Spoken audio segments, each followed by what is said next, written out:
First critical quotation है about the author.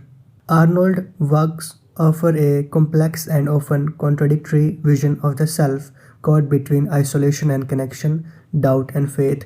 He bridges the gulf between old world and the new. Matthew Arnold (1822–1888) was a poet and critic during the late Victorian period in England. He was associated with the Romantic movement. He was also a key figure in Victorian realism. He was famous for his attack on the taste and manners of aristocratic and commercial middle class. His famous works are Dover Beach, Thyrsis, Essay on Criticism, Sohrab and Rustam. T.S. Eliot says Arnold was the first modern critic. और ये हमारा introduction of एसे है. The function of criticism at the present time, 1864 year of publication, is a critical essay on the role and importance of criticism in literature and society. Arnold says criticism is nothing if it is not related to life. So this essay relates criticism of literature to society, to politics, to religion, all tends towards criticism of life. The essay also states the function of criticism is to filter the content that reaches society. The central theme of this essay is criticism should be disinterested endeavor to learn and propagate the best that is known and thought in this world. The essay is based on the themes of crisis of culture, creativity and criticism, role of a critic, education and culture. The aim of this essay is to support criticism that is complementary and supportive to creation. और ये हमारा एक और critical quotation है about the essay. In the function of criticism, Arnold is not building a temple of art but tending a delicate garden. He invites us to nature, ideas, cultivate curiosity and let criticism bloom into a force of social good. Our next paragraph is about disinterestedness. He believes that criticism should be disinterested and impartial effort to study and spread the best that is known and thought in this world, and to spread an intellectual and spiritual environment for creative artists. The term disinterested refers to being an impartial reader. A critic needs to be free from two prejudices, historical and personal. Our next paragraph is about the power of movement and the power of man.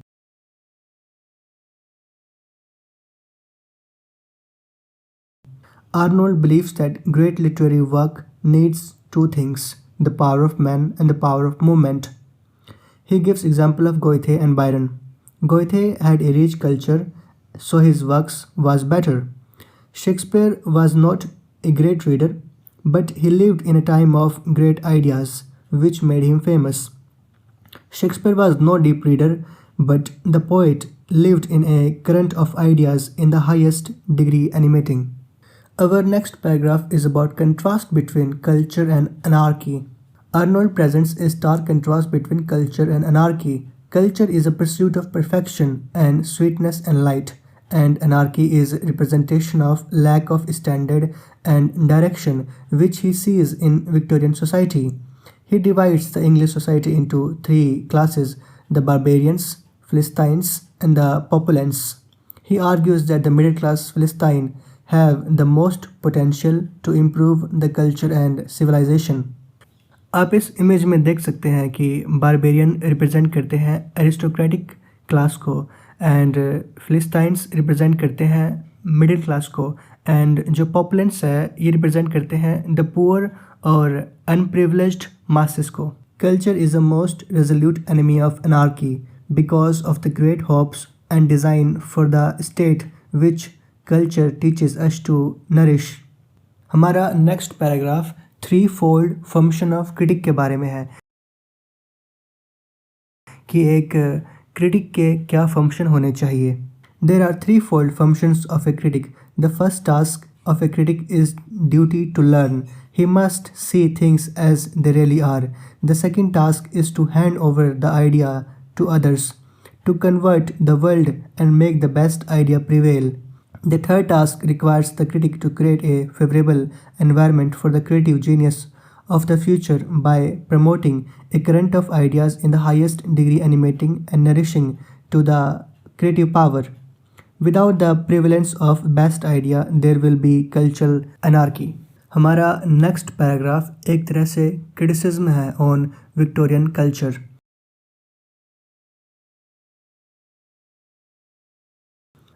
According to Arnold, the creative activity is a true function of man.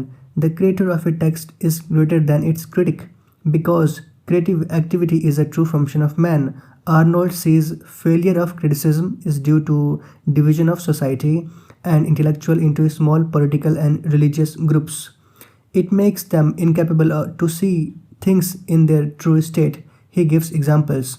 The Edinburgh represents view of the Whigs. The Quarterly Review represents the view of Tories. The Times represents the view of rich Englishmen.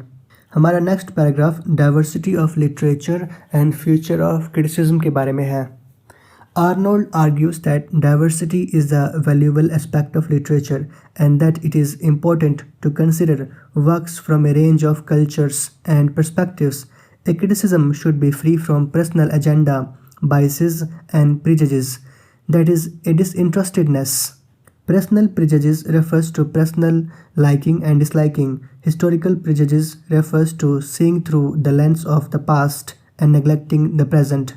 Thus, he gives importance and diversity, saying, every critic should try and possess one great literature at least beside his own, and the more like his own, the better. Arnold urges critics to focus on the best idea from all culture rather than being limited to English tradition. He envisions a future where criticism fosters a global intellectual community. Our next paragraph is about epoch of concentration and epoch of expansion.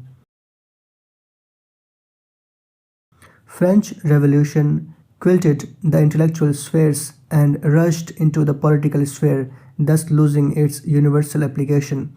French Revolution was followed by epoch of concentration, that is a period of single-mindedness, which could not live long, and was followed by epoch of expansion, a period of creative ideas. The work on French Revolution is great, but are biased as they combine politics with thought. So he propagates disinterestedness. In French Revolution, Rousseau and Voltaire were more powerful than the English Revolution of Charles. Yet the French Revolution works are biased and as they combine politics and thought. Our next paragraph is about duty of criticism. Thus, the duty of criticism is to maintain its independence of the practical spirit and its aims. It must express dissatisfaction with the well-meant efforts of the practical spirit. Criticism must be sincere, simple, flexible, and ardent, and a critic must hold high standards for artistic quality and intellectual rigor. As for the standard by which the best that is known and thought in this world is recognized, they are embodied in the works of Homer, Dante, Shakespeare, Goethe, and others. Criticism may not be creative, but the criticism of such a high order approaches very near to creation. Criticism that is sincere, simple, and ardent gives a joyful sense of creative activity. And this is our conclusion. In a nutshell of essence, the function of criticism, Matthew Arnold says that critics' judgment should be free from personal and historical biases and should communicate fresh new ideas. He offered objective method in the field of criticism through comparison and analysis. His ideas are a result of a prevalence of cultural anarchy, leading him to bring cultural regeneration in literary world. His critics are critics of life, society, religion, culture, nation, characters, and all aesthetics activities. And this is one more critical quotation. Arnold's essay is a classical statement of the humanist ideas in criticism. It defines critics' role as that of disinterested intelligence, seeking to elevate work of art according to their relation to the best that has been known and thought in this world. And इसके साथ मैं आशा करता हूँ कि ये ऐसे आपको समझ आया होगा the function of criticism at the present time bye Matthew Arnold and thank you very much.